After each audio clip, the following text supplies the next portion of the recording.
Salam, pagi hari ini saya rindu membagi satu topik penting ke tengah-tengah kita dengan judul mensyukuri anugerah Allah melalui perkembangan iptek.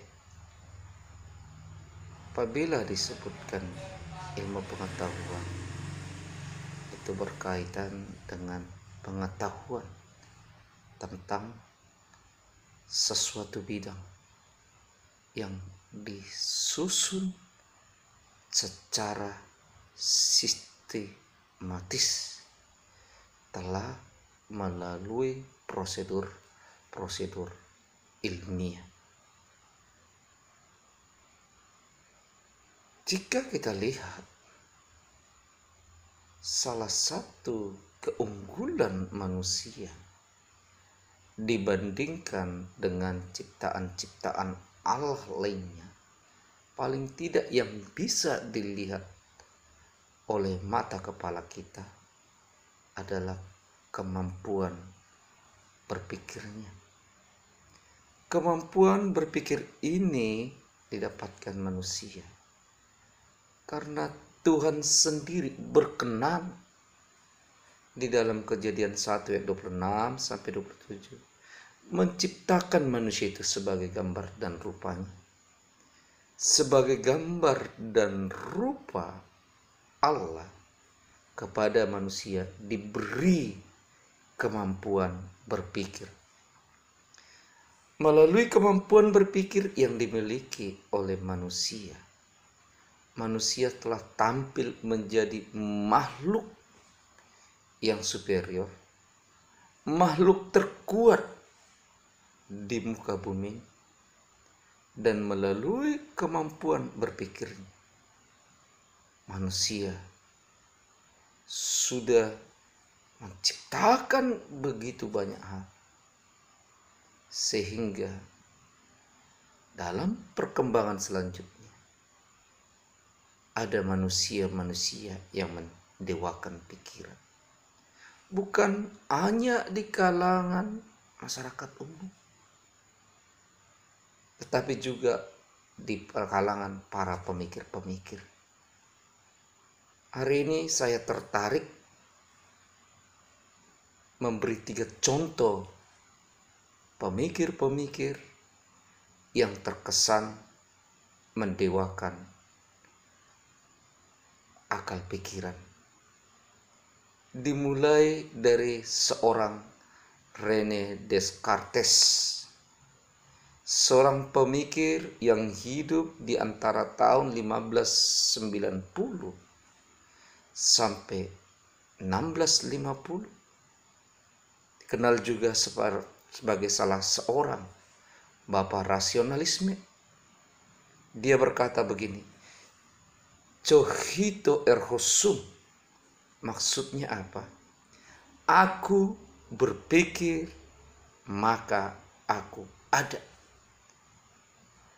Kalau manusia ada saat ini, tetap eksis saat ini, itu dikarenakan oleh kemampuan berpikir manusia itu sendiri. Selanjutnya, dalam perjalanan waktu, kaum rasionalisme ini bahkan ada yang semakin ekstrim. Di tahun sekitar 1800 muncul tokoh filsuf sosialis yang bernama Karl Marx, yang cukup populer sekitar tahun 1840 sampai 1850.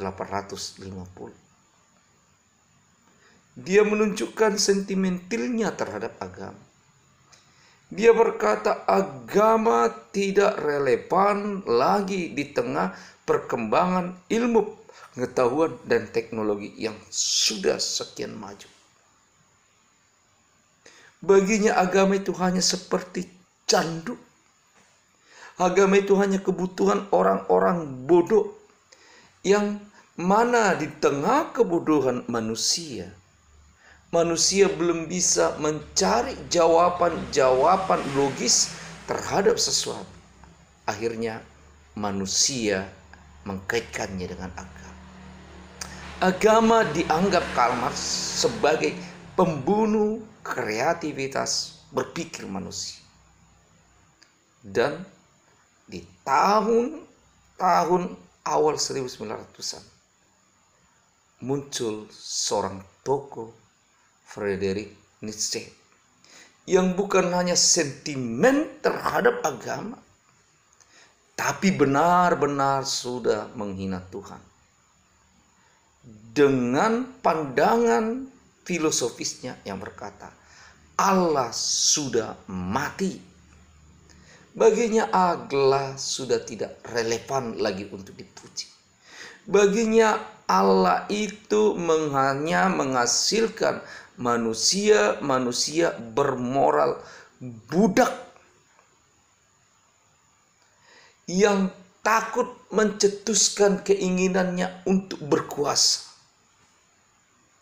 Allah yang demikian sudah sepantasnya dieliminasi dari tengah-tengah kebudayaan manusia.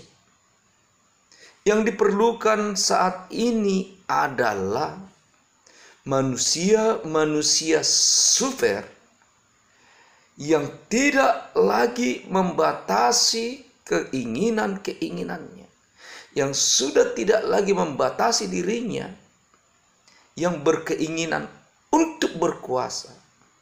Yang selama ini keinginan berkuasa itu terpaksa dikubur oleh manusia oleh karena rasa takutnya terhadap Allah. Allah itu layaknya mati. Dan selanjutnya kita lihat di masa sekarang ini, benar pemikiran-pemikiran manusia sudah mampu menghasilkan ilmu pengetahuan dan teknologi yang sangat berkembang dalam segala bidang. Baik itu bidang transportasi, informasi, medis, dan lain sebagainya. Dan dengan hasil pemikiran ini, manusia mulai melihat jawaban-jawaban yang relevan dengan tantangan-tantangan yang diberikan zaman. Dalam kondisi perkembangan iptek yang sedemikian maju, seharusnya manusia tidak perlu sombong. Seharusnya manusia senantiasa melihat relevansi apa yang ada saat ini dengan kebenaran firman Tuhan. Saat Tuhan menciptakan manusia pertama sekali, Tuhan tempatkan manusia itu di Taman Eden, dan Tuhan berikan kepada mereka perintah untuk mengusahakan taman itu, tetapi juga untuk memeliharanya. Dan selanjutnya kepada Adam dan Hawa. Di dalam Kejadian 1:28, Tuhan berkata, beranak cucu dan bertambah banyak, penuhilah bumi dan taklukkanlah itu. Dengan kata lain, sesungguhnya bahwa ilmu pengetahuan itu tidak pernah bertentangan dengan mandat yang Tuhan berikan kepada manusia. Tetapi ingatlah bahwa dalam konsepsi Alkitab yang benar, iptek itu bukanlah suatu tujuan. Iptek hanyalah alat bantu bagi manusia agar manusia bisa merealisasikan mandat yang dipercayakan oleh Allah kepada manusia. Dan oleh karena itu, sikap yang paling tepat di dalam meresponi perkembangan iptek yang ada ialah bersyukur kepada Allah bahwa kita manusia diciptakan istimewa, diciptakan dengan kemampuan berpikir yang luar biasa, sehingga kita punya daya kreativitas menciptakan hasil-hasil yang baru sesuai dengan tuntutan zaman yang ada. Ketika manusia menjadi sombong dengan ilmu pengetahuannya, suatu saat manusia bisa saja diperhadapkan Tuhan dengan satu keadaan yang begitu pelik, yang mana pada saat keadaan itu datang, pengetahuan yang dikembangkan manusia tidak serta-merta bisa mengatasi. Satu contoh paling nyata kita bisa melihat adalah pandemi COVID-19 sekarang. Di tengah-tengah teknologi medis yang sudah begitu maju, dunia sekarang ketakutan menghadapi bencana yang tidak bisa dilihat oleh mata mereka. Dari penjabaran di atas dapat kita simpulkan bagaimana sikap kita yang benar mensyukuri anugerah yang diberikan Allah kepada manusia melalui perkembangan ilmu pengetahuan dan teknologi. Yang pertama adalah karena ilmu pengetahuan dan teknologi tidak bisa serta-merta menjawab segala permasalahan-permasalahan yang terjadi dalam hidup manusia. Seharusnya manusia tetap hidup dalam kerendahan hati. Kerendahan hati yang saya maksud di sini adalah manusia tidak boleh menyombongkan diri terhadap Allahnya. Di tengah perkembangan iptek yang ada, seharusnya ini membuat kita semakin nyata melihat bahwa ada Allah di balik segala sesuatu. Di tengah perkembangan iptek yang ada, seharusnya manusia semakin mempertebal iman percayanya kepada Allah. Dan di dalam iman percaya yang benar terhadap Allah, maka Allah bisa memberkati pemikiran manusia, sehingga pemikiran ini akan kembali menghasilkan, memproduksi ilmu pengetahuan dan teknologi yang lebih meningkat untuk menjawab permasalahan hidup yang semakin meningkat juga. Yang pertama, bangun iman percaya. Jangan pernah lepaskan hidup beribadah yang benar dan setia di hadapan Allah.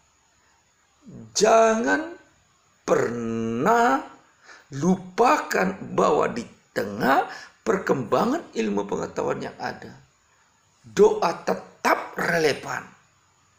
Karena doa itu apabila dinaikkan dengan benar oleh orang-orang yang punya iman benar, akan besar kuasanya. Saya percaya pandemi COVID-19 yang sekarang melanda dunia, suatu saat akan dikalahkan para pendoa-pendoa yang imannya benar di hadapan Allah. Dan yang kedua, bagaimana mensyukuri anugerah Allah melalui perkembangan iptek yang ada, ialah dengan cara mempermuliakan Tuhan melalui semua itu.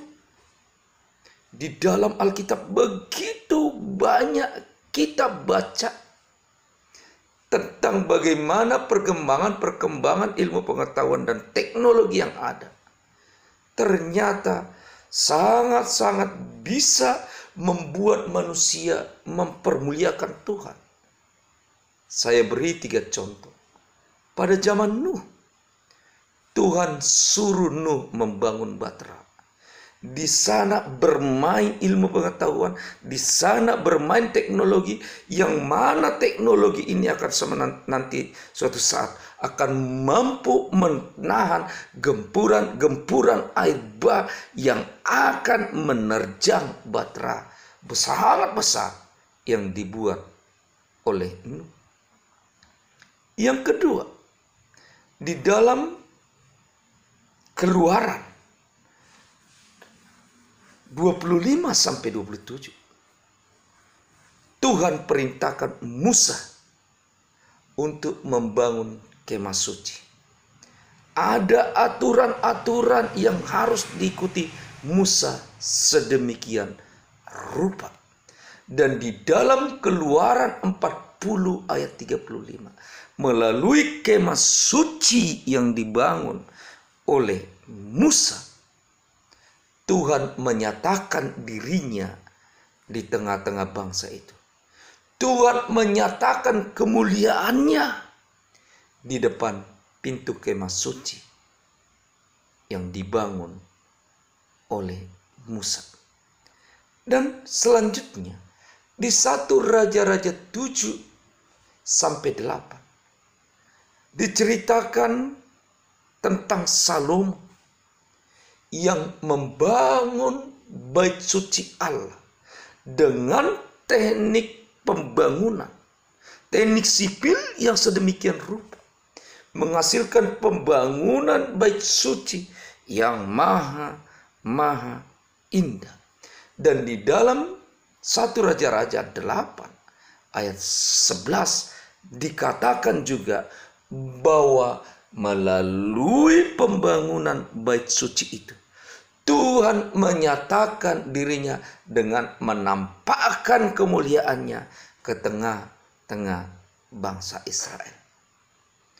Sangat banyak hal yang bisa kita perbuat untuk mempermuliakan Tuhan dengan perkembangan teknologi yang ada saat ini. Dan yang ketiga, secara khusus dalam kehidupan orang Kristen, mensyukuri perkembangan iptek berarti kita bisa memanfaatkan hasil-hasil ilmu pengetahuan dan teknologi yang ada untuk mewujud nyatakan amanat agung yang Tuhan Yesus berikan kepada murid-muridnya. Pergi kepada segala bangsa, jadikan semua bangsa muridku.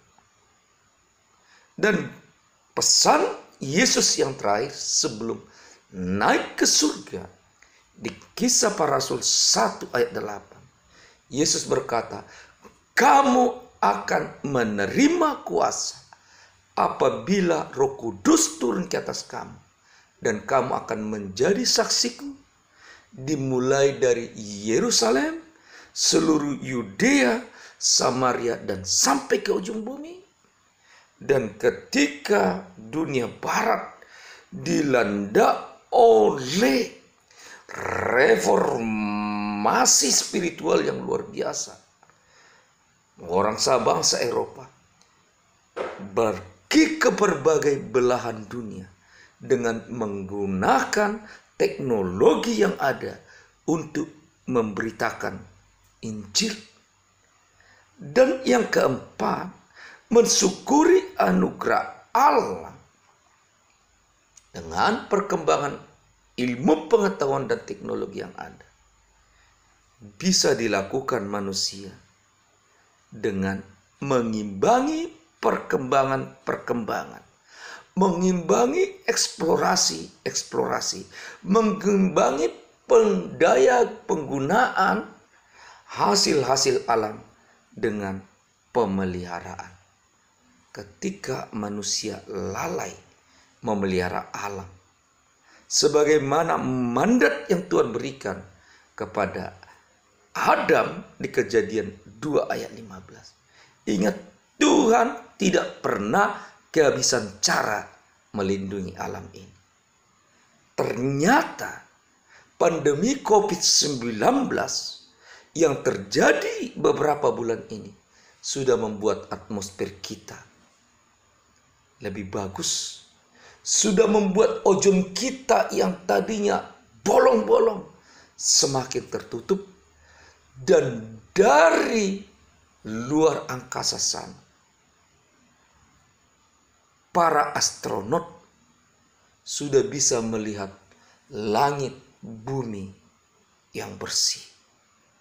Ingat, apabila Tuhan berkata pelihara alam, manusia lalai dengan tindakan pemeliharaannya.